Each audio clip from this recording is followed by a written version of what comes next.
Here is how to get around the problem of junk food in our diet, okay?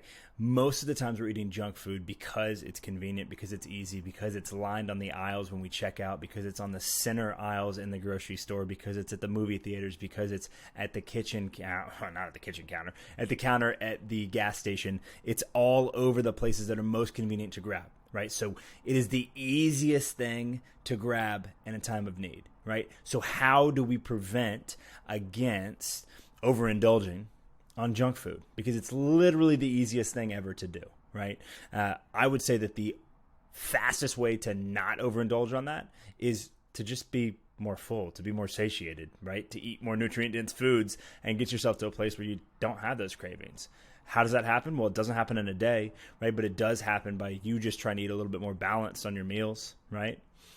Protein, fat, carb, and veggie, right? Trying to just be a little bit more balanced on meals. But then on top of that, on top of the meals, what this could also look like is that when you are hungry and it is between meals, whether it's 9 p.m. or 5 a.m. or 2 p.m. or what have you, eat something with protein first. Eat something with protein first and get some water in your system before you grab the junk, right? Eat something that's higher in protein. Maybe a protein powder, maybe a protein bar, maybe something that has protein in it, right? And drink some water. Chances are a lot of times when you're hungry, you're actually not that hungry.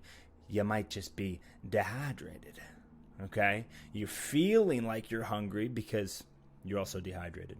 So that's not just water, right? That's electrolytes. That's a handful of other things, right? It's fruit, yada, yada, yada.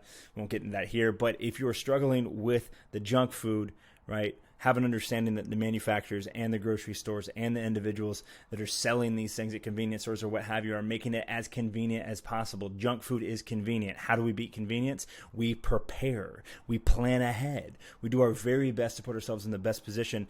And then we release the emotional attachment to outcome, because at the end of the day, we're not perfect. Okay, we're never going to be perfect. We don't expect to be perfect. I don't expect my clients to be perfect. I don't need you expecting yourself to be perfect, because you're not and you're never going to be. So literally just do the best that you can. And if you fall off the wagon, get back on. Don't blow the next week because you had one night that was wild, or blow the whole weekend because you had one day that you went a little bit over. Okay. You're human. We don't need to be super shreddy, 7% body fat walking on stage all day, every day, right? You will rip all the joy out of your life. But what we can do is make manageable, bite-sized changes day in, day out, and be in a much better place 6, 9, 12, 16, 24, 52 weeks down the road. Okay? One step at a time. Junk food is the most convenient.